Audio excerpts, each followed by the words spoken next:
What? This is what happens when you call the cops. Say what? This is what happens when you call the cops. Come on. This is what happens when you call the cops. You get your rights violated or you all get shot. This is what happens when you call the cops. This is what happens when you call the cops. This is what happens when you call the cops. You get your rights violated or you all get shot. I'm sick of people being victimized by criminal cops. Psychopathic predators terrorizing neighborhood blocks. Equipped with pepper spray, mace, cuffs, tasers, and glocks. They like serial killers acting out subliminal thoughts. Forget what you taught. These cops have got a license to kill. Witness intimidation means that they can use it at will. Code of silence means that the pigs will never let out a squeal. And if they go to court, they know the judge will make them a deal. For real, that's why they stopping me, locking me up and stomping me, confiscating my property, targeting my demography, making the poor commodities, profiting off of poverty, enforcing policies, supporting prison economies. Yeah, no one makes money when the violence stops. Hate and brutality's the way to make a criminal crop. Blood in the gutters, how the rich butter they bread at the top. And that's why this is what happens when you call the cops. Come on. This is what happens when you call the cops. This is what happens when you call the cops. This is what happens when you call the cops. You get your rights violated or you all get shot. This is what happens when you call the cops. This is what happens when you call the cops. This is what happens when you call the cops. You get your rights violated or you all get shot. 911, what's your emergency? I'm mixed up in the system and these pigs is trying to murder me. They mace me, they tase me, they trained them to hate me, degrade and detain me in chains just like slavery. Hands up, face down, left hook right quick. Throw you down, hold you down, smack you with that nightstick. Night shift, riding round, see you with your J's on. You'll get sprayed on over Skittles, word to Trayvon. All the people saying is it's crazy down in Florida. What you saying is you playing, it's the same in California. They ganging like they banging and they'll hang you down in Georgia. Frame you in a case for what you say without a lawyer. Swarming with no warning, now they sorting through your residence. Stormed in with no warrant, now they snorting all the evidence. You better just learn to dodge a box, cause this is what happens when you call the cops. Come on. This is what happens when you call the cops. Say what? This is what happens when you call the cops. Come on. This is what happens when you call the cops. You get your rights violated or you all get shot. Yeah. This is what happens when you call the cops. Come on. This is what happens when you call the cops. Say what? This is what happens when you call the cops. You get your rights violated or you all get shot. We got a baby in the living room. Get the grenades, pull a pin, throw it in the crib, blow him away. There's a homeless guy camping here. Or tell him to pack. When he gets up and starts leaving, shoot the bum in the back. This guy rolled through a stop sign. Man, that's drugs for sale. Get some doctors to rape him, send him a bill in the mail. We got a black man knocking on a white woman's door. With 10 shots point blank, he ain't gonna knock no more. Look, the problem starts at the academy. New cadets are indoctrinated with a military mentality. With them as the soldiers and us as the people they're battling. We're either collateral damage or combat fatalities. Either way, the reality's that it's not gonna stop. Cause this is what happens when you call the cops. This is what happens when you call the cops. Come on, this is what happens when you call the cops. This is what happens. Say what? Happens when you call the cops. Come on. This is what happens when you call Yeah. This is what happens when you call the cops. This is what happens when the kill we happen call when you all get shot. Bang. Hey everyone, thank you for joining us at Keepin It A Hunnid. Today we're going to be talking about law enforcement and racial and equality and inequality. Today I am proud to have Dr. Stephen J Sullivan, who's an assistant professor at Edinburgh University in English and philosophy, and his specialty is in ethics. So this is going to be a really good conversation. If you want to go ahead and join us tonight, you can call us on Skype. My Skype name is Diedre B, or you can call in. Or you can call in at 346-333-1LMR. That's 346-331-LMR. Okay, Dr. Sullivan. So we were just having a conversation before we came online, and we were talking about, the Darren Wilson case, and I asked whether or not you think if Michael Brown would have been white, if he would have, reacted to him the same way as being in the middle of the street or not. Do you think that would, and then here's the thing is I'm not necessarily thinking that it's racial overtones, other than blacks are perceived more dangerous and problematic. I had a friend today who, when I saw a picture of white kids with guns, and they're like, oh, this is appalling. I said, it's funny because when you see some white kids with guns, people will be like, oh, they're patriotic, Second Amendment. But if you see black kids the same age, carrying guns or having legal firearms, oh my God, they're a thug. And she had said it's the known fact that blacks commit more crimes. And I did FBI statistics because I research, and that's not the case.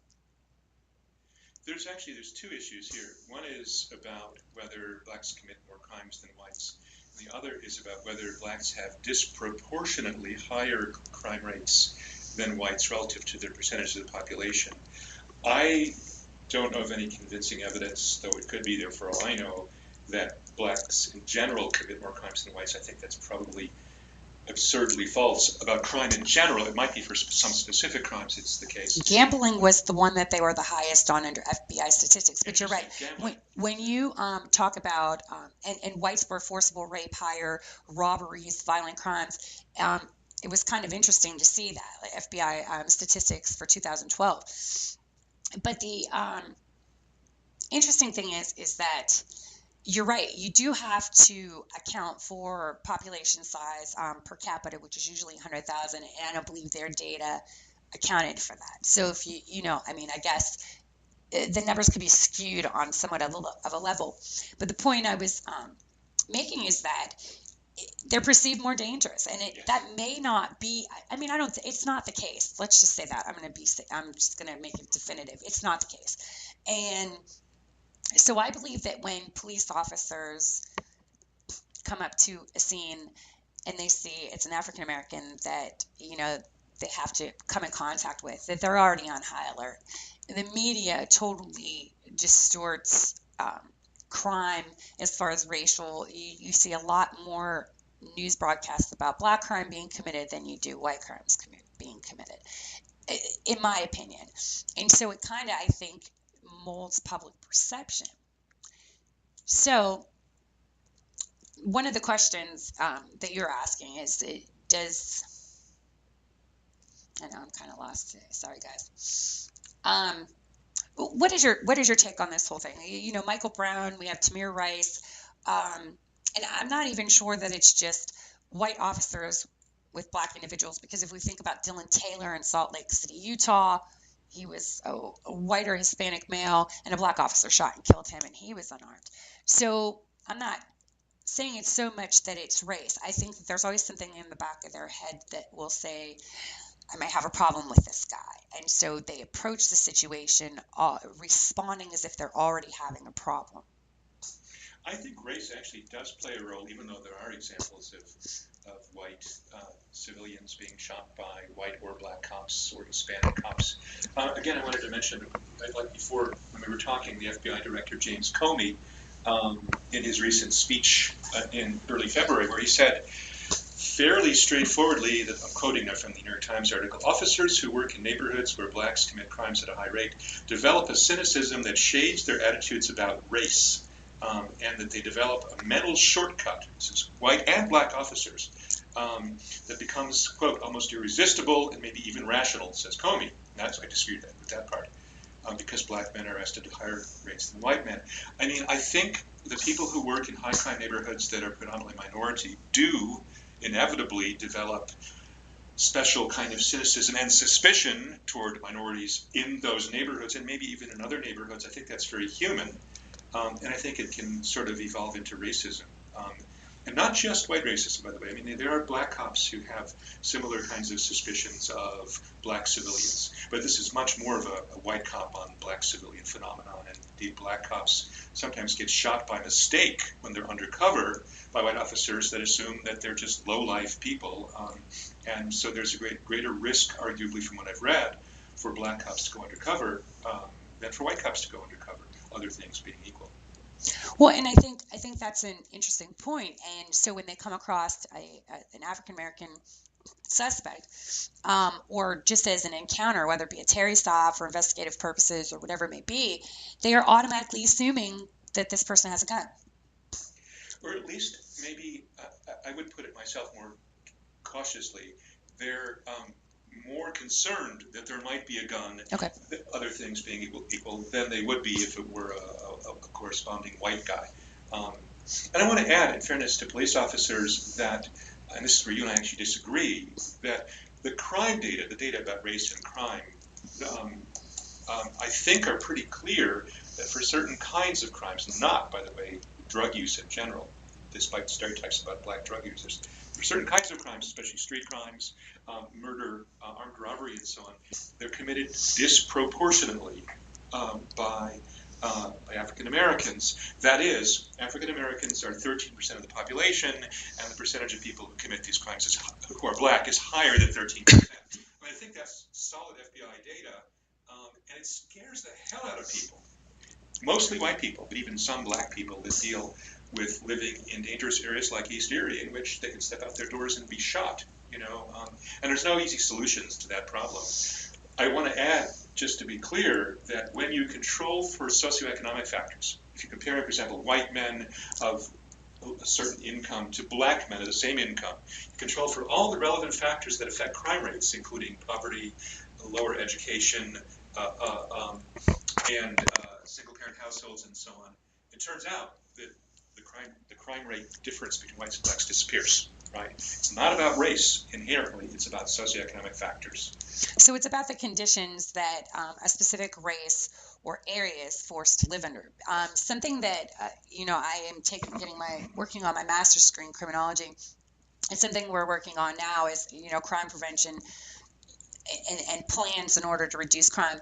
The one thing that was really interesting to me is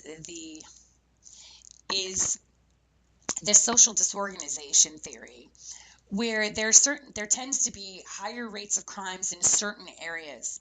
And what will happen there is, even though somebody in that area could be committing a large amount of the crime and on a consistent basis, once they move out of the neighborhood and they move into a lower crime area, their criminality stops or lessens greatly, but the criminality and the crime rates tend to remain constant in the area that they left. So by them leaving, it doesn't reduce crime in the area. So somebody had mentioned that we talk about crime as if it's the bubonic plague, like it's an infection. So one of the things is that I feel like they're kind of right. It's like an infection, and it's contained in one area, in one specific space. Then when the people leave and are no longer exposed to that virus or infection, so to speak, well, then they're cured and they're kind of fixed on some level. I'm not saying that they don't commit any crimes, but the rate of crime, probably the type of crime, kind of changes when they're moving into an area where that constant, violence and extreme crime is happening.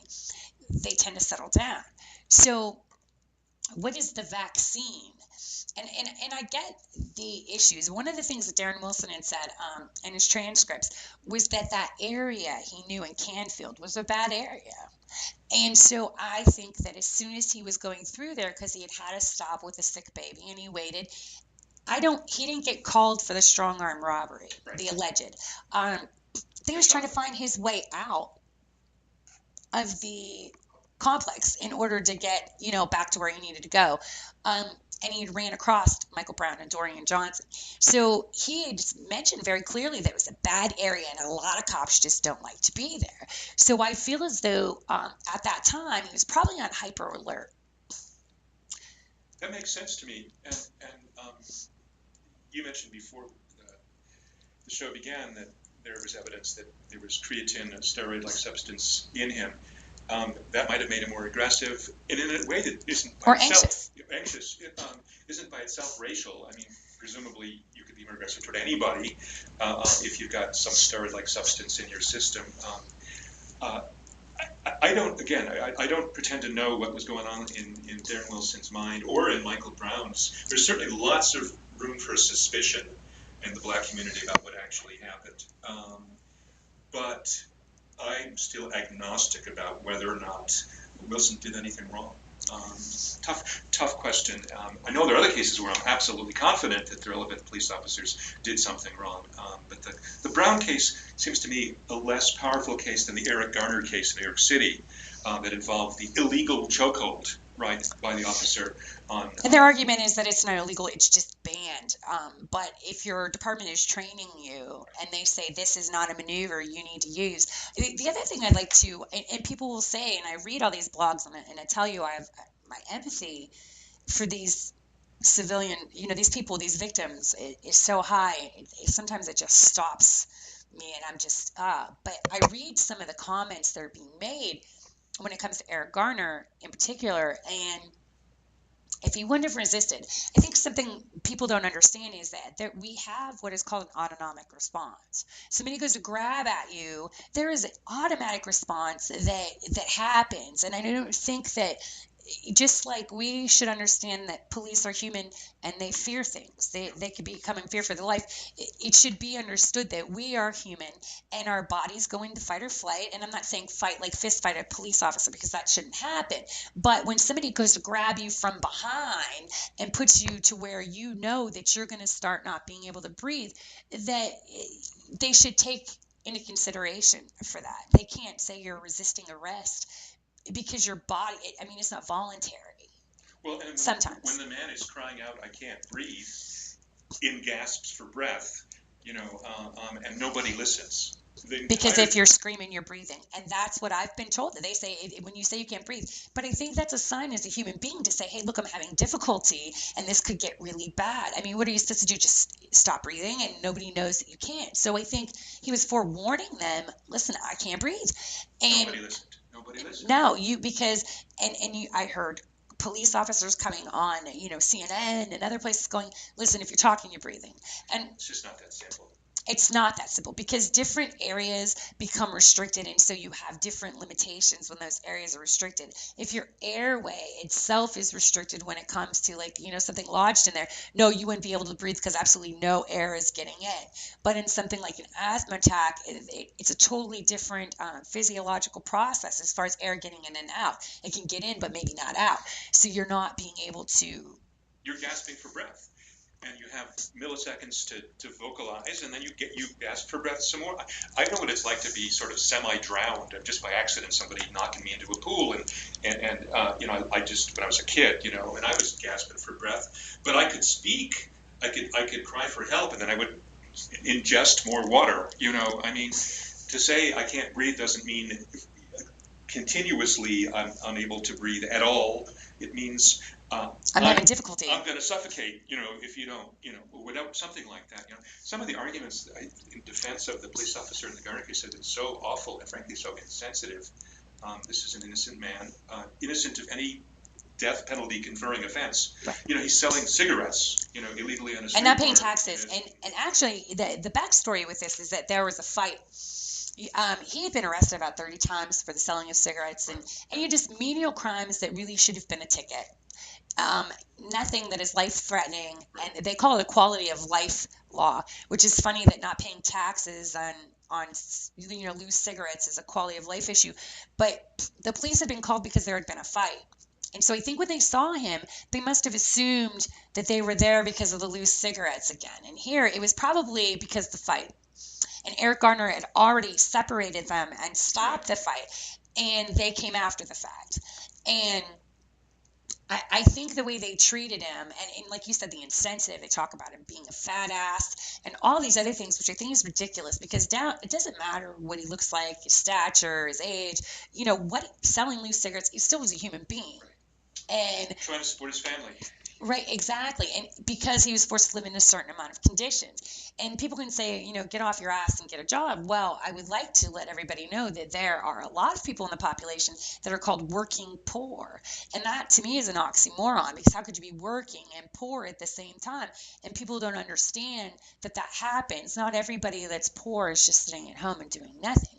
But we're forced to live in these types of neighborhoods, which, as you said before, that it wears at the grain of police officers, and because they do have to constantly be exposed. Sometimes people are belligerent, white people too, and they have, it could rub against the grain after a while. So as soon as you see somebody that would fit a description of the other person who, gave you a hassle, you're ready for them. It's like there's no really discernment. You're more or less prepared to, go go to battle. And I don't mean physical. You understand what I mean? It's just you're I prepared. think so. Yeah. Yeah. And Defensive. I also feel for cops that work in high crime neighborhoods and have high stress levels and are miserable a lot of the time in doing it. I also admire cops who work in those neighborhoods who try to get to know the people there. I know there are Erie police officers who work with the Partners Against Teen Violence. Mothers Against Teen Violence, Yeah, yes, they do. Awesome officers. And they talk with, 3 of them actually work with, I'm sorry, I just forgot the name of the wonderful woman who runs it. They talk to junior high school or middle school kids and help them to stay in the straight and narrow. They care. I think. But you don't have more than 3 there, though. I go to those meetings with them. I'm like on the executive board with Mothers Against Teen Violence to try to fight. Sonia Arrington, yes, absolutely awesome lady. For anybody who doesn't know about Sonia Arrington, in 2010, her 19-year-old son, Stephen Arrington Jr., was shot and killed by a 17-year-old gentleman while he was coming home from a convenience store. Through the devastation, the grief, and all of the stuff that comes with losing one of your children, she had created a not-for-profit group called Mothers Against Teen Violence to assist these young men in finding better and different ways to, solve their problems rather than have violence. So she has a few programs, the LEAD program and, mentoring program. But I've only seen 3 there. I mean, so they're the ones that I would believe have empathy, that don't believe, hey, if you're a bad kid today, you're going to be a bad kid tomorrow, and you just end up in prison, so I might as well just put you there now.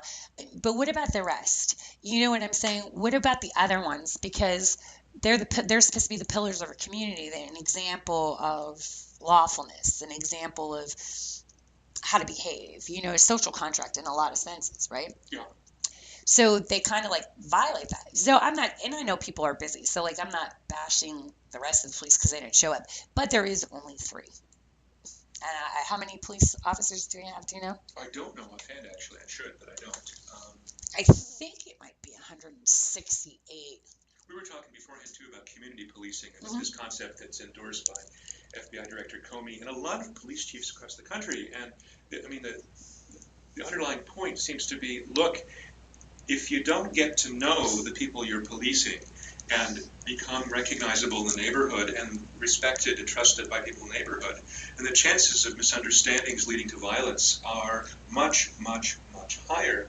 And in places like, there's a city in California, I forget which one it is, which I think it's San Jose, which they've tried out very thoroughly community policing. They've seen the crime rates go down, even in the high crime neighborhoods. It's not a panacea, but it's one among half a dozen partial solutions to the problem of police violence. Well, that also, too, community policing increases the presence of a guardian. If you have police that think, oh, this is a really bad neighborhood, I don't want to be here, and they never go in those areas, well, then, more crime's going to happen because it's a lack of a guardian. The other issue is that when certain things happen, like recently we just had a young gentleman, Diedre Henderson, who was shot and killed while he was sitting in the car with his, I believe she was 2-year-old daughter. And there can be people who will know, who will see, who will hear, and will not tell the police, not just out of fear of retribution, because fear is false evidence appearing real. So and it's the fear of the unknown. So until we know how it's going to turn out, we're going to fear it. So sometimes we don't do it. I mean, I've never gone out of a airplane, but that's one of those things is you fear it until you do it, and then you don't because you know how it's going to turn out. So then you're less fearful. But it's with the police also because they don't trust the police. Right. I mean, that's, I think, most of it right there. One of the benefits of Sonia Arrington's program is that the young men and women, well, they're really the boys and girls, lose some of that fear and distrust of police. On the other hand, I worry on their behalf whether or not how they'll react if they run into one of the police officers that's fairly blatantly racist. And we know we have some on the police force. They're not a majority, but there are still police that use words like nigger routinely. And there's no way to separate those kinds of attitudes, it seems to me, from how you treat African Americans. Though I have friends who say, oh no, it's just the way they talk, but they treat everybody the same. I think that's absolute nonsense. If you hold people in contempt in the neighborhoods that you're policing, then you will engender mistrust and fear. and you will treat people worse. There's absolutely no doubt in my mind about that. And you're also a product of your environment. So if just like we were talking about Jennings, Missouri, where Darren Wilson was previous to going to Ferguson, Missouri, even though he was never disciplined for any type of racial behavior, being racist behavior, the whole police force was fired because of the fact that there was so much of it going on. He was a brand new police officer. The way you learn the field is through police officers that were already there. And if it was running rampant through that police force, what is his example? And that's the thing that I think also happens is what is the example? What is the example for these young kids? What is the example for police officers? What is the example for any of us? And we have to realize that we leave examples and we teach other people how to treat us and how to treat other people in our lives. So when police are treating minorities badly, there are other people that will, so to speak, follow that lead, because if a cop's doing it, there must be a reason. There must be a reason, because everybody looks to think that there's always a reason why everything happens, and sometimes it's the fault of the person that happened to. But I would like to mention one of these cases that totally innocent, I mean, no, nothing, was Akai Gurley. His biggest crime was not wanting to wait for the elevator. Was that the young man in the apartment In building? the Brooklyn, it's the pink houses. And now the police officer that was there, he was a rookie with another rookie, which should have never have happened. And right, so he goes and he's walking down the stairs. The police officer was just on routine patrol. It wasn't because he had been called because there was any incident. He wasn't called because for any reason whatsoever. It just was routine patrol in those hallways, which I also blame the apartment complex because they don't change the light bulbs in there. The very next day after the shooting, all light bulbs got changed. But the gentleman, he was spooked and he just started shooting in the dark. And Akai Gurley got shot in the stomach and was laying on the ground for 7 minutes. And the first thing that the officer did was text his union rep. Texted His union rep. his union rep. I did not Didn't know call that. for the ambulance. Oh my God. And the other issue too is that are we seeing a disdain for these lives when these individuals or citizen suspects, whatever we want to call them, and he wasn't a suspect of anything. The police chief came out and said there are no bad guys. I don't agree, because usually when somebody gets shot, they're either the bad guy or the person that shot them is the bad guy. And so how could there be no bad guy if the victim wasn't a bad guy? You don't, good guys just don't, I don't know. But so the interesting thing is that is it a sign of lack of empathy or apathy when there is a shooting of a civilian and the threat is removed, the officer is no longer in danger, that they are not going and offering medical aid to these people that they've just shot? Because my argument is, you and I've talked about before, is that we are guaranteed by the 5th and 6th Amendment to due process and a trial by jury. I understand if you feel that you're in fear for your life, but once you remove the threat, why would you not give medical aid? That happened in the Tamir Rice case too in Cleveland, the 12-year-old. Yes, and also happened in Christina Quignar's in Longview, Texas. Allegedly, she had a knife, but I kind of dispute that because I've watched the video a million times, and prior, the cop had a gun to her head while she was sitting in a chair. But as soon as they shot her and she fell to the ground, they all pulled up chairs and sat there. That's hard to understand. I mean, my understanding of the law is that they're not required to give first aid, but they're required to get it for the victim as soon as possible.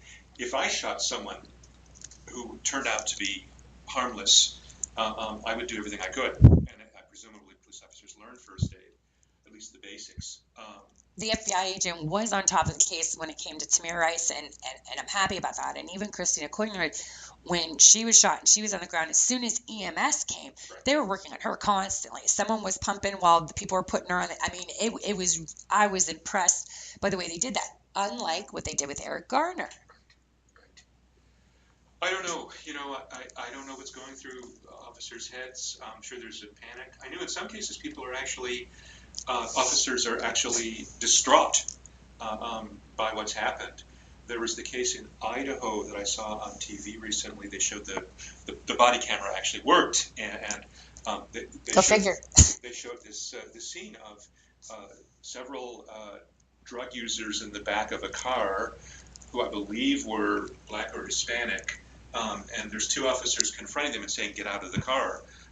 One officer is emphatic that they get out of the car, and they just kind of sit there in a stupor. They're apparently completely high, and they just didn't move. And he started firing. He started firing, and he shot, and he shot, and he killed one of the guys. And I think Was that in New Jersey? No, this was in Idaho. There may have been a New Jersey. There's case one in as New well. Jersey too, yeah. And afterwards, when the officer was talking to his partner, he says, "I thought he had a gun. I thought he moved with his hand for a gun." And he was crying. He was sobbing on the police car. I don't think it was an act at all. I know my friends who think it was an act. I think this was a guy who panicked. And a lot of people might panic. I might panic in that situation. I mean, I don't know. But they're trained, though. But they're supposed to be well enough trained not to panic. And so something has gone badly wrong when you're firing a gun at people who are doing nothing but sit in a stupor in the back of a car. Call for backup. Do something, but don't start firing away. The other cop, by the way, did not fire a shot at all. And like we were saying before, it's crazy that depending on who shows up to the call could determine your outcome. You could either walk out of it alive or you can be shot and killed. And, you know, and I want to say, too, that I don't think all cops are bad. I've come across some really awesome police officers that when I've needed assistance have been there. But I've also come across some really crappy, well, I don't want to say crappy. I apologize. Aggressive police officers when it comes to even verbally aggressive, you know, especially when it comes to domestic violence cases. You know, you'll get the men saying, well, why are you still there? They don't understand about the coercive nature of abuse. It's not always physical. It's not about what you know they're going to do. It's the things that they might do that you won't know about, like slashing tires. It's not their place to criticize the victim.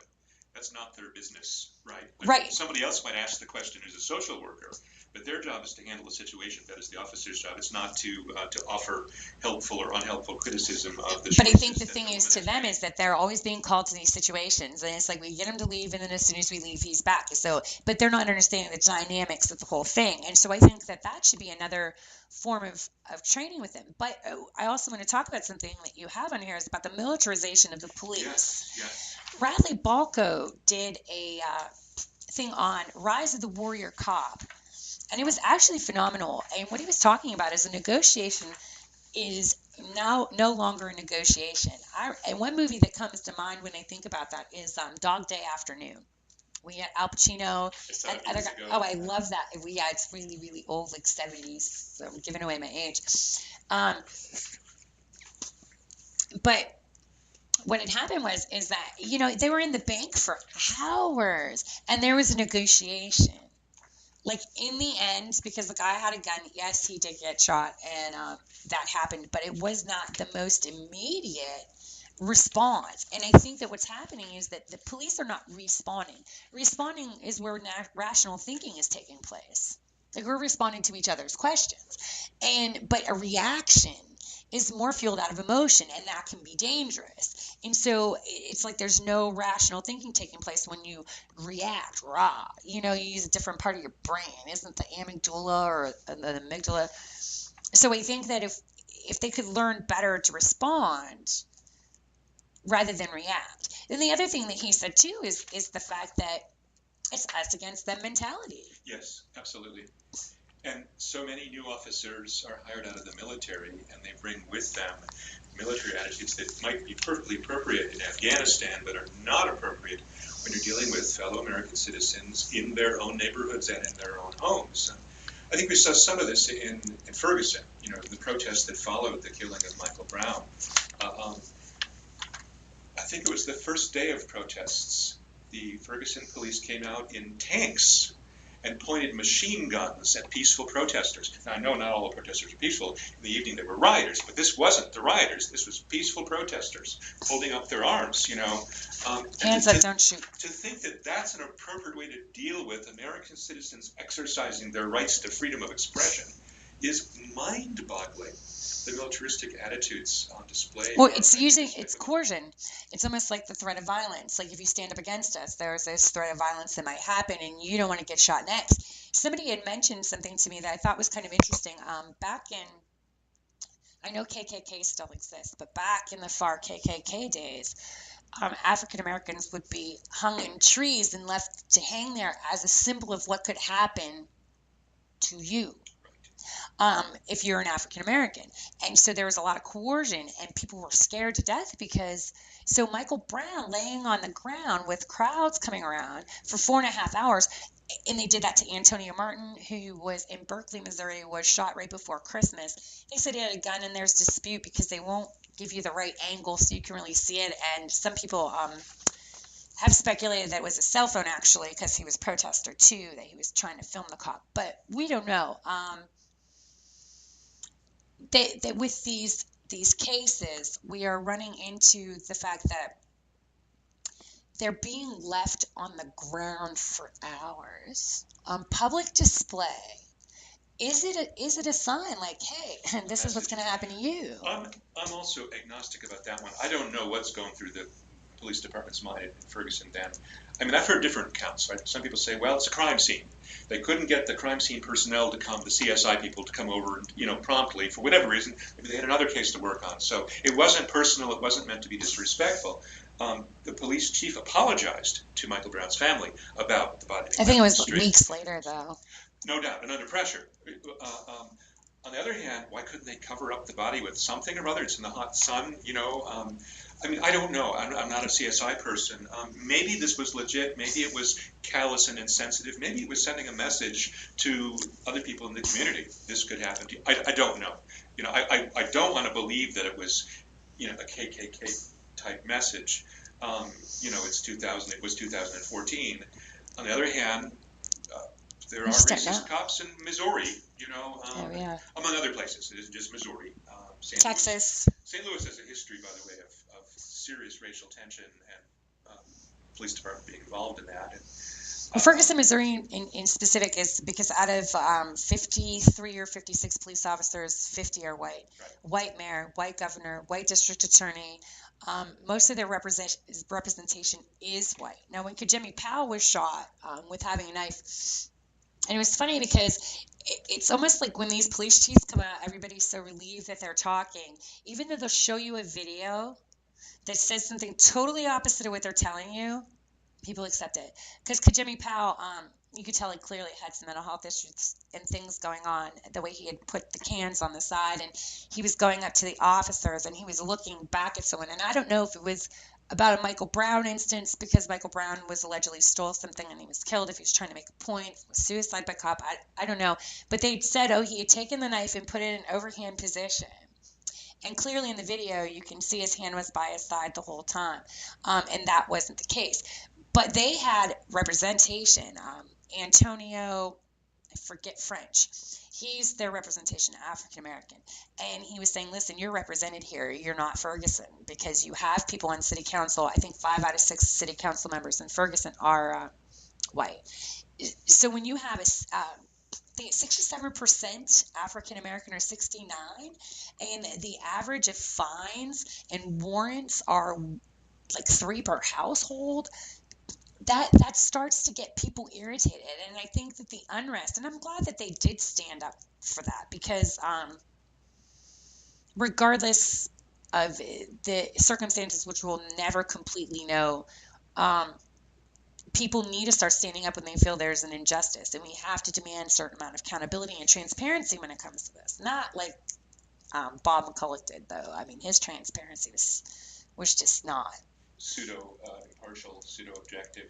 Not I at should all. say, not much good has come out of Ferguson, but one of the good things that's come out of it, besides the Black Lives Matter movement, is the federal government is suing Ferguson to change their basically fine racketeering, Yes. which may or may not be racially motivated. I could just be that's how they make money, but it seems blatantly unfair, and 15% of their revenue is collected through fines, and I think legally federal government standards is only 5%. Can be. That's a racket. That is a racket. That's going to change. And I think there's going to be other improvements in first. 1033 program is another thing that was put up for scrutiny. The 1033 program is where Department of Homeland Security actually is taking surplus weapons and giving them to small police departments. Right. And that was the thing with the RPG that I call a tank also, and the AR-15s and the riot gear and the LRAD and all of these other military grade weapons that they were using. And the mentality changes. Yes. You put, if you go from your clothing that you have on now, which is street clothing, into military gear with a nice hefty gun, I mean, we stand taller and we're a little more fearless. And I think, and not everybody might be, because me myself, I don't think I could be have that type of mentality in the first place, but it definitely changes your mentality and your train of thought. Militarization and community policing don't go together very well. No, not at They're all. almost opposites. Not that we don't need SWAT teams, but mostly in cities, not in towns like Ferguson. What do you think about the no-knock warrants? We have castle doctrine here, and if there was a no-knock warrant, and let's say they got my house because it's the wrong house, of course, and they busted in, and I was a legal gun owner, and I'm feeling castle doctrine, you're intruding in my space, I don't know who it is, and I shoot and kill you. Or the officer, just because I didn't know he was a cop, and it's a no-knock warrant. I mean, what do you think about that? Because I don't think that they should be allowed to do that. I have serious doubts about it, that's for sure. And innocent people have been killed by police because of mistakes that were made and that involved no-knock warrants. There's a case I just read about today, and I forgot the name of the prisoner, but there was a black man in a house with his family. I think he had a gram of marijuana on him, something like that. He was next door to a gang-occupied house. The police burst into his house. He shoots an officer thinking he's doing so in self-defense. And he's convicted of cop killing, and he's put on death row. Death row for defending his own home. Was he black? He was black. Because there was a white guy who did it, and he got let off. Well, and now this case is being revisited, and apparently he's off death row, and there's a further investigation into what's happened. I should say, in fairness, the officers claim that they yelled out, "Police, police!" But if you're inside a home and you're listening to music and you're frankly are you sleeping and you're woken up, or whatever you're doing, right. That's just not enough to avoid in these kinds of cases the appearances of home invasion. And if people burst into my home and I didn't hear a knock or the words police, and I had a gun, I would shoot them down just like that. Whoever they were. It wouldn't matter, right? Whatever, this isn't talking about going out and shooting police, because we don't condone that on any level. No, of course not. Of course not. Right, I'm just Never clarifying. On purpose. No, not on purpose. But if you don't know who it is, and there's a home invasion, or what looks like a home invasion. And they're decked out with AR-15, you know what I mean? Pull out my can of bear mace, whatever it takes. And then I'll look and see who the hell it is, Just the sort of phenomenon that police often cite when they talk about dealing with aggressive-looking people on the street. You protect yourself first, and you find out the detailed information later. And citizens in their homes have those same rights as well. Well, let me ask you this too. There's something like with Tamir Rice, 1.5 to 2 seconds, and allegedly it was said, "Put your hands up, put your hands up, put your hands up." Is that enough? That's not really enough time to, one, say it 3 times, and 2, for somebody to comply. And even with John Crawford, the gentleman that was shot in Walmart, who was carrying an unloaded airsoft rifle that the gentleman had called in and said that he was loading it and pointing at people, I think he should be in jail personally. But so what about like response time? Like if somebody's shouting at me, like, how does the brain really pick that up, and how quickly can you disseminate that when people go, because I know when somebody screams that they're, and I'm a decent driver, but when I'm driving and somebody goes, "Watch," like, I don't hear really what they're saying. At first it startles me, and then I have to get to a point where on a conscious level I'm listening, especially if it's random. Put your hands up, put your hands up. I mean, I think that would, in some ways, there would be a delay in reaction. Do you think? Because I don't know, but to me, I think when you're screaming, it kind of gets people off guard, and you have to give them time to adjust to what's going on there. That was a real tragedy, the Tamir Rice case. A 12-year-old who the police described, by the way, as being 20. And maybe he's a big kid, I don't know, but that's a pretty big discrepancy. 5'7", 190 pounds, they said. There's so many there's so much room for blame against so many people. The kid shouldn't have been in the park waving a fake gun around, even though it was the kind of gun that originally, when it was sold, had a sort of a orange device to indicate that it was a toy. And I found out later that wasn't even his. What had happened is he had gotten a cell phone out of his mom's drawer that didn't work anymore, and he saw a kid at the park, and the kid said, "Hey, I know somebody who can fix that." And he goes, "Oh, okay, but I have to take it here. Well, give me your gun. Let me have that gun." And the gun was 2 years old, so the tip had already been missing off of it. There were errors made by the dispatcher that made the police more concerned about possible violent confrontation. Well, what they're saying now is it wouldn't have made a difference if they would have said the gun was fake. If they would have said it was a kid, it would not have made a difference on how they responded. So that's actually disturbing to me. It's easy to pass instant blame in that kind of case when it's a 12-year-old. I'm not inclined to think that these police were just gunning down a black boy in the park, but I do think that the Cleveland Police Department has a lot of serious problems, including hiring unqualified people that they shouldn't have hired in the first place, or underqualified people. The cop that did the shooting had been fired, as you know, from a previous job. Right, he'd only been on like behavior, 3 months, right? A lot of, here's the Times article, lots of miscommunications, tactical errors, and institutional failures by the Cleveland police cascading into one irreversible mistake. And then again, the kid's lying on the ground, and they won't let his sister come and get access to him. They hold off the mother. They handcuffed her, put her in the car. It's so heartless that you have to wonder about who these guys are and whether they have some kind of contempt for black people. I mean, I don't know. I don't know. I think it's really that fear because as soon as they heard it was a black male, possibly, and he said it was 20 years after he saw him shot. So when they say black male waving a gun, right away there has to be a certain amount of panic going, oh my God, this guy has a gun, he could shoot me. And so rather than respond and parking somewhat down the way so we could assess the situation and create a safe distance, they go right up on him.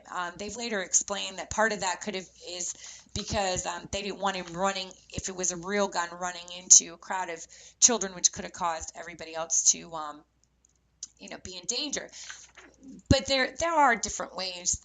Maybe I watched too many cop movies or shows, but there are different ways that I think they could have diffused the situation, even with a real gun, and everybody would have been safe. There was a case in Philadelphia a few weeks ago, an impressive case, actually, a case of impressive police performance. There was a black guy who came out of his home holding a rifle and kind of waving it around. I think he had fired a few shots in the air before the police arrived. The police did arrive, and instead of gunning the guy down, one officer talked him out of continuing to hold the weapon. And he let go of it, he put it down, and he lived to tell, right? White cop, black individual involved, and there's an officer that values human life regardless of skin color, right? By the way, an officer who had been in the military too, so earlier concerns about, soldiers might be more militaristic, not always true, than civilians who join the police force. But I mean, that cop to me is a hero, because it's Absolutely. too easy just to solve the problem by gunning people down, and he didn't. So, well, the victor gets to tell the story. And so now this gentleman who didn't get gunned down, obviously you're not supposed to be waving a gun around and shooting it in the air. So he absolutely did something that he shouldn't have been doing. But he can tell the story of what happened. Right. And we're Mike, right, exactly. And he gets to tell a story. The victor tends to be the one that writes the history books, the ones that win. And so when there is somebody like Trayvon Martin, as we were discussing earlier, Tamir Rice, Akai Gurley, Eric Garner, Jordan Baker, Ezell Ford, all of the Christina Cognard, they can't tell a version of the story. So then it's all left up to a police officers. And the witnesses, if there are any, and sometimes there are, sometimes they're not. We were talking about how the witness testimony in the Michael Brown killing was disputed, but it's really complicated, in ways that are beyond my understanding at this point. You know that stuff better than I do. And the black witness's testimony was discredited, or was treated as discredited by the DA, who pursued it in the grand. Right, and Michael Brown was the victim, and so when they first came into the whole jury, they gave them the definition of assault on a police officer. So it was almost as if Michael Brown was the one that was being, brought in front of the grand jury and not Darren Wilson. That was crazy because a prosecutor could indict a ham sandwich, and all you need is probable cause, which probable cause, thanks to Dr. Fisher, is enough evidence to lead a reasonable person to believe that more likely than not a particular person committed a particular crime. So that's all that was. That wasn't a high standard. It's not until you get in front of a jury that they have to do reasonable doubt. Like, we believe beyond a reasonable doubt.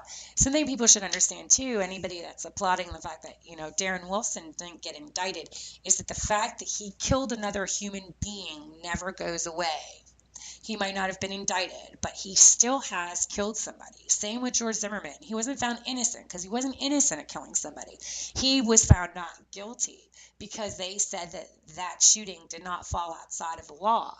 And a lot of people mistake in that and think that, when you go to a jury, if you're found not guilty, it means you're innocent. It doesn't. He still killed somebody. Darren Wilson, he didn't get indicted, but he really did kill somebody. They're just saying that they didn't feel, in their opinion, it was outside of the law. Could I correct something, Heather, that I said a few minutes ago about the Tamir Rice case? Sure. I said that the officers stood around and I think I said that didn't try to get help for this kid. Officer Lohman, who shot the boy from point blank range in the abdomen, right, clearly lied about warning the kid 3 times to raise his hands because there wasn't enough time to do that. Officer Garmbach actually called the emergency medical people 7 times to say, please hurry up, please hurry up, please hurry up. They arrived in 8 minutes, right? So he cared. He did administer any first aid himself, but he was apparently frantic. In fact, there it is, Officer Garmbach, New York Times article, frantically requested an emergency medical team at least 7 times and told the dispatcher to step it up. Maybe he should have done more, but he did something that Lohman didn't do, and Lohman lied, and Lohman's the cop who was fired by the other department earlier on. And was fired, in fact. Well, even the police chief was lying until that video surfaced. I don't think they realized the rec center had video. So they were able to say that he pointed the gun. I watched the video several times, and he didn't point anything. He might have been lifting up his shirt to show him it was fake. I mean, how do we know we weren't there and there's no audio? Only they'll know. But to me, for what I see, it was a drive-by. I mean, right up on him, bam, bam, before he could even get out of the door. And maybe I'm being extreme about that, but to me, it looked like a drive-by shooting in a police car. I wouldn't call it that myself, and I want to mention that, again, here's one of the mistakes in the communication system.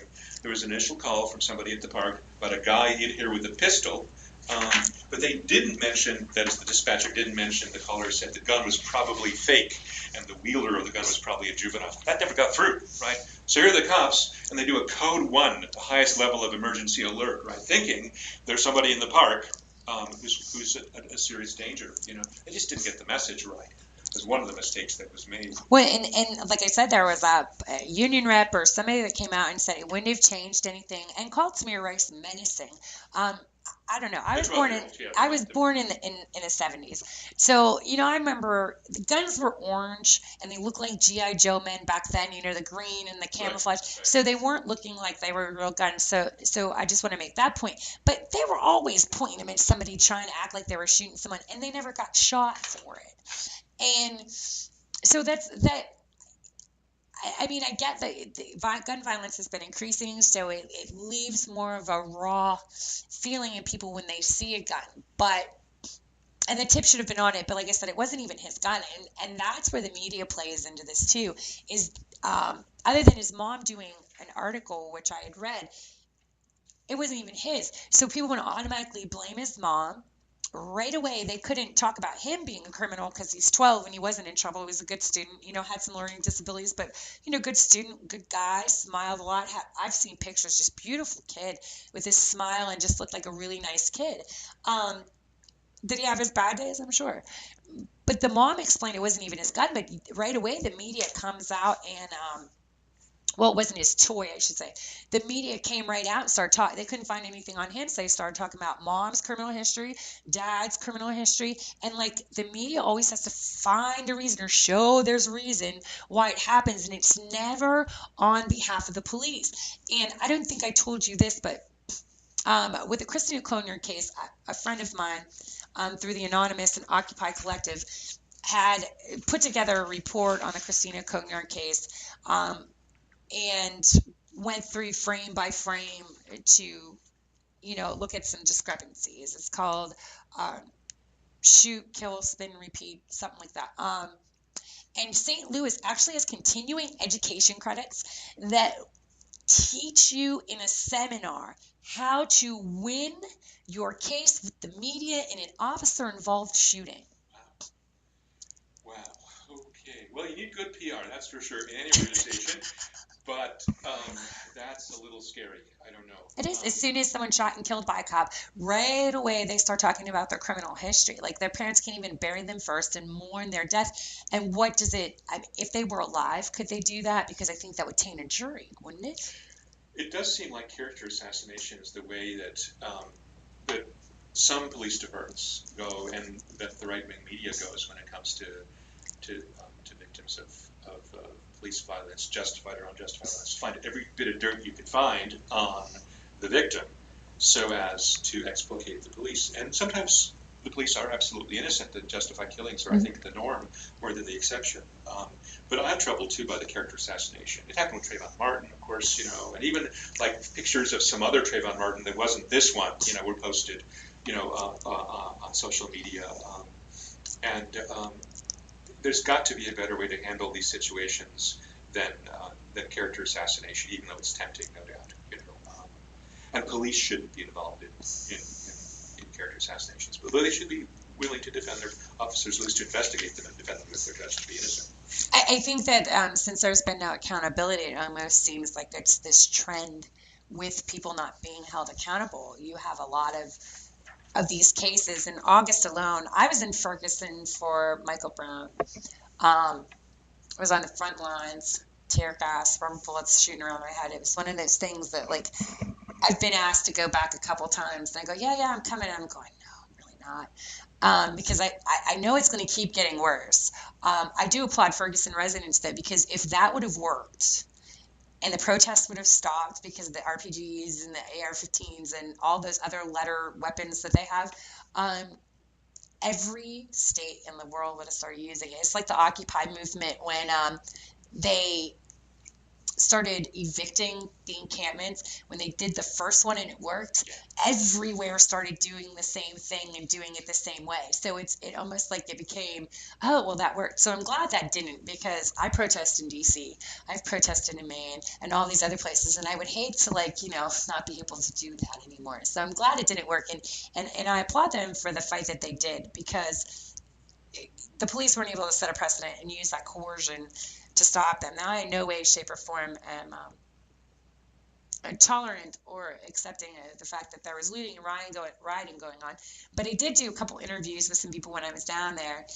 And here's the thing: is that's just a normal occurrence. We don't know about it because it's in St. Louis, and Erie isn't going to talk about it. CNN's not going to talk about it every day because it would be on the news every day. But it's because of the high-profile case of Michael Brown, and not even just him dying, but the way that the protesters were being responded to, and not just the protesters, but the media. Yeah, they got intimidated too. Right, and so I think that's why it was as big as it was in the media, is because the media was fighting back because they were being assaulted, and their right to freedom of the press was being violated. So I think there are a lot of things, but I was told that that's just what they do. Like, it happens all the time there. When the police are over here, they're over here. It's their job. And it was probably, when I was there, the day I left, there were 1,200 people on this parking lot. People in the street, hands up, don't shoot. And I just remember it's about 1,200. So the thing is that when the rioting and looting was happening, it was like 30 people. Even if you watch the footage of the night of the grand jury decision, you could see there's probably about 30 people are the ones that were going in these stores and looting. And there were protesters that would actually stand in front of stores and be like, no, don't do that. So I hate when everybody goes, oh, you're looting and starting fires. No wonder why you go to jail. Because a friend of mine was put in jail for walking in the middle street. It's called Walking in a Manor in Missouri. Walking in a manor? Yeah, and I was like, what is that? That's their version of jaywalking. And it was so funny because there were 30 of them in the middle of the street walking in a manor, and only one of them got it. It was just hilarious. So but they're not fond of anonymous. So it's one of those things. Hey, can we talk Yeah. about solutions? Yes. Okay. Yeah. So let's do that. Let's go ahead and talk about solutions, because I think we've talked a lot about the problem. So the first thing, community policing, and I definitely agree with that. When we were kids, the cop down the street. But the other problem is the cops don't live down the street anymore. Right. There's no, so that removes the guardian. I mean, no longer do you have police that are actually living in the area in which they patrol. So they have no connection, no value, or anything to that area. When we have connection and value to things, we protect it, we take better care of it, we pay more attention to it, you know what I'm saying? And we repair when it needs that way. And there's a related point that we haven't mentioned. If you increase racial diversity in the police force, and we're talking partly about greater outreach to minorities, and also partly about at least potentially affirmative action, as long as they're qualified people, paying attention to race to increase racial diversity seems to me absolutely crucial to creating a police force that corresponds more closely to the population's racial makeup and allows for minority officers to work as well as majority race officers to work in neighborhoods in which police are automatically suspect, and sometimes for good reason. Do you think a problem with that is that if the perception is that blacks commit more crime, and then you get black officers on the police force, that they would be allowing those people to keep committing crimes because they stick with their own, they protect their own? I've never heard that before. I've never heard that complaint about race-based affirmative action in police forces. I suppose someone could offer that. That's just a view. theoretical I mean, it sounds question. kind of paranoid, so I wouldn't. They're pretty paranoid these days. There are people who are paranoid, for sure, and racially paranoid. But it seems to me that's really important. And what I've heard from friends with connections to the Erie Police Force is that the Erie Police Force is trying really hard to add minority officers, but many minority officers don't want to work for the Erie Police Force because they get a bad reception from most of the white officers, or many of the white officers. It's a very unwelcoming environment, and they'd rather work for the state police, for example, who are apparently, the state troopers, much more racially diversified, and there's much less emphasis on, these cliques that form in cities where people grow up and stay.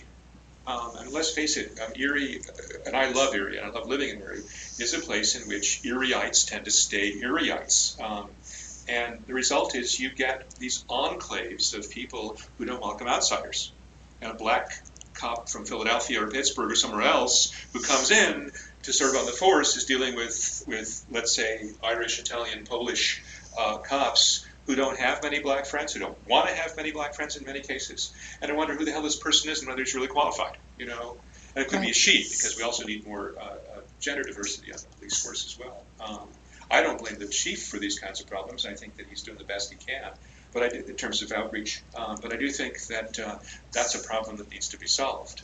So the community policing and the diversification issues, along with the demilitarization. Right. And it's not just military individuals getting positions within the police department. It's just the training of the police. To me, I feel as though the training is revolved around the weapon, how to use the weapon, how to remove the threat. A recurring theme with all of these, and I'm sure you've heard it, is I did what my training said I needed to do. I did what my training said I needed to do.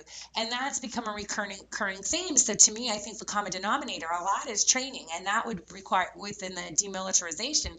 The other thing too with demilitarization is I was talking about the 1033 program.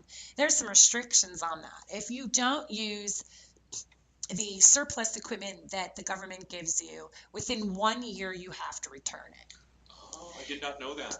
So what happens is now you're going to have these small little incidents that they'll send out the SWAT team to justify being able to keep this equipment. I mean, a city like Erie does not need a tank. No. We have high crime rates, but not like, I think that just makes, I mean, if you saw in Ferguson that when they were bringing those tanks and that force out, the crowd said, okay, you're not protecting me, you're putting me in danger, I'm protecting myself. And the unrest just boiled to a head. As soon as the state troopers came in, or state police came in and took over, and there were no more RPGs and AR-15s. Everything calmed down. For every action, there's an opposite and equal reaction.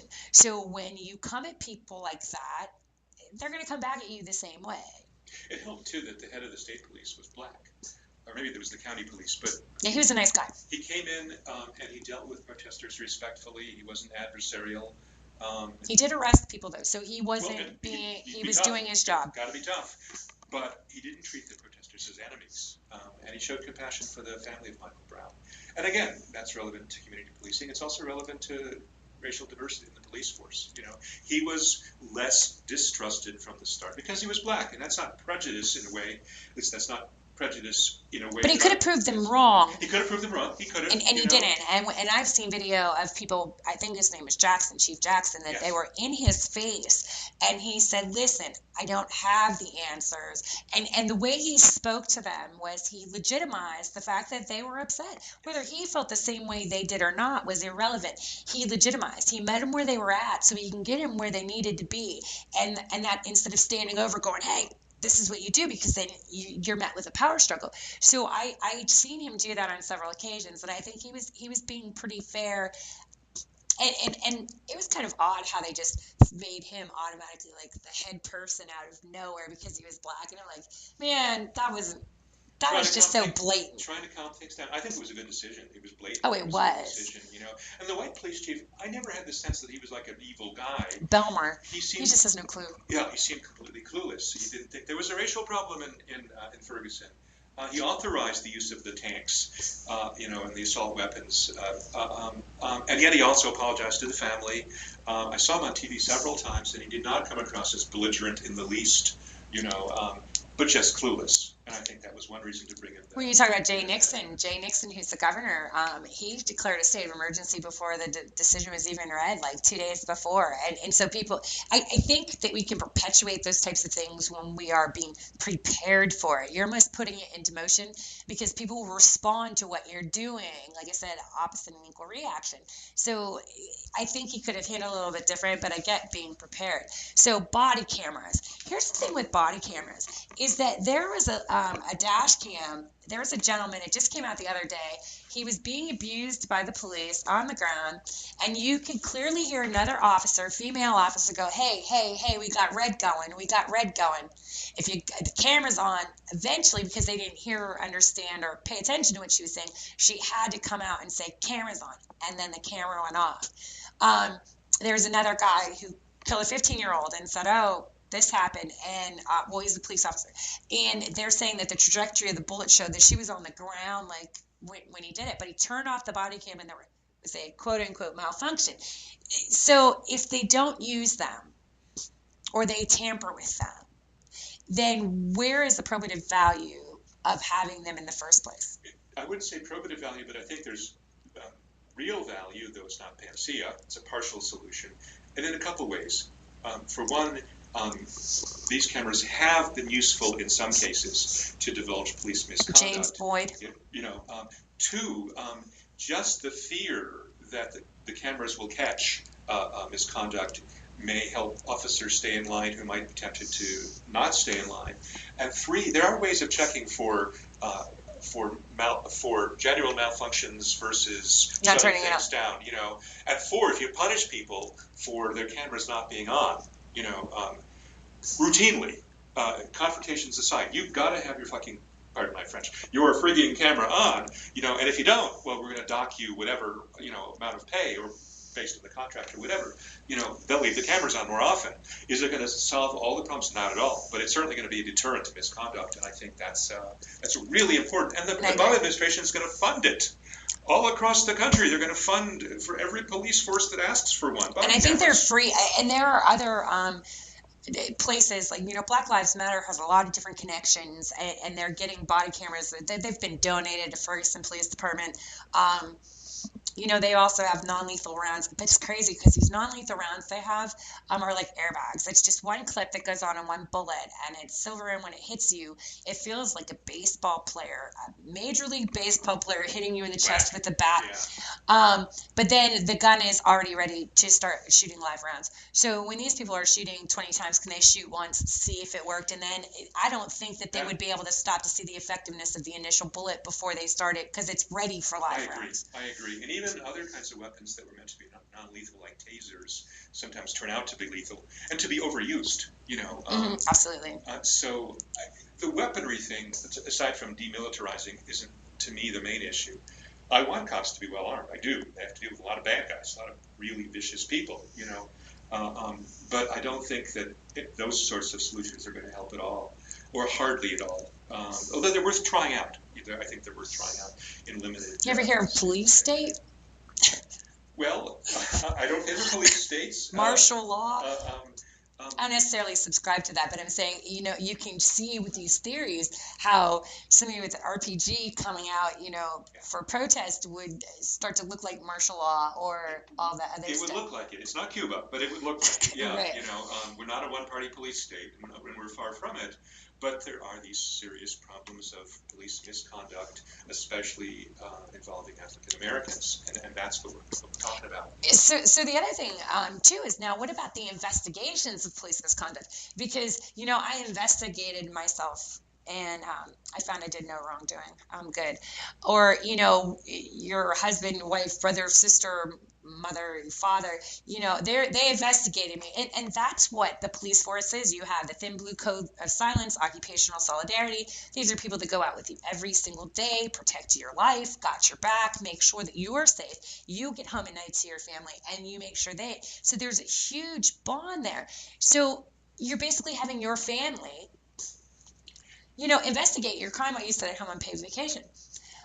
I don't think they should get paid leave. I mean, honestly, I think that what should happen is while the investigation is ongoing, they should not be paid. And then if they are cleared of all wrongdoing, then they get back pay. That's interesting. I never thought about the back pay. I was going to say innocent until proven guilty, let them be paid, but the back pay would solve that problem. Absolutely. Hey, a couple of points about this investigation issue, because I think that's a really important one. I think that sometimes the system works the way it is in terms of rooting out bad cops. And whether it's an internal investigation or the local DA, sometimes it works. And I know of cases in New York City where vicious cops have been prosecuted and convicted and sent off to prison for their misconduct. The Abner Louima case, do you remember that one? Right? There's a black guy who was mistaken by a white cop for another black guy who had punched the white cop. And so the white cop and his partner, they grab Louima, who's just this immigrant who has nothing to do with the original confrontation. They take him out to the police station, and they stick a baseball bat up his rectum. I do. I thought it was a plunger, but yeah, I do remember that they were doing something. It was a hard stick, and it was horrible. And then they said he was a homosexual who liked rough sex, and they blamed it on him. And nobody bought it. And the police in that precinct turned against the vicious bastard that committed this police crime, and he was fired and prosecuted and convicted and went to prison, last I heard. Anyway, right? Sometimes the system works, but too often it doesn't. And of course, the Ferguson case is a case in which I think DA a lot of abuses times power.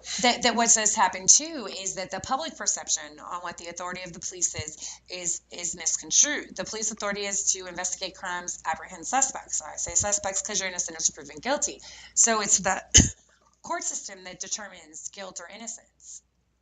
It is the court system that determines your sentence. And all of these things that those that are accused of crimes, anything that they had done would never have gotten the death penalty by firing squad, ever. They would have never gotten the death penalty in a straight, so if they were to have allowed to have had their rights, then, they would have been able to still, you know what I'm saying? They wouldn't have gotten the death penalty. I do. So we have juries like the Kelly Thomas case where he was beat in the head, screaming for his father, schizophrenic homeless man, did nothing wrong. Police dispatch, somebody's watching it because they turned the camera to get a better focal when they moved. And the guy was bragging about hit him in the head like 30 times. He gets charged, which is awesome. But then when he gets to court, jury of his peers, people within our society say, oh, no, he's not guilty of anything, not even excessive force. So it's the perception of what our society believe that the authority of the police are. I think the Eric Garner case, by the way, shows that the grand jury system broke down, and that the officer that choked Garner and caused his death should have been prosecuted for something or other. And I think that's the case that's raising new questions about a partial solution that would involve an independent prosecutor, not the local DA who routinely works with the police department in question, but an independent prosecutor has no working relationship with that police force, being expected under a new law that have to be passed to come in and actually handle the case. And I think that the Garner case, the Garner killing, is going to be very useful in helping to bring about change in that regard. The citizens review boards. I know in Ferguson, Missouri, not too long ago, my friend Alex Poucher, who was telling you, the anonymous member, he was in Ferguson, Missouri, where they were having a board meeting, council meeting about the citizens review board. The police department still wants to keep control over the situation and say, oh, they must have a degree, they must have this and that, so on and so forth. And the protesters are like, no, because then that also starts getting you in that same frame of mind. And Jeff Ruda had that band, I am I am Mike Brown. So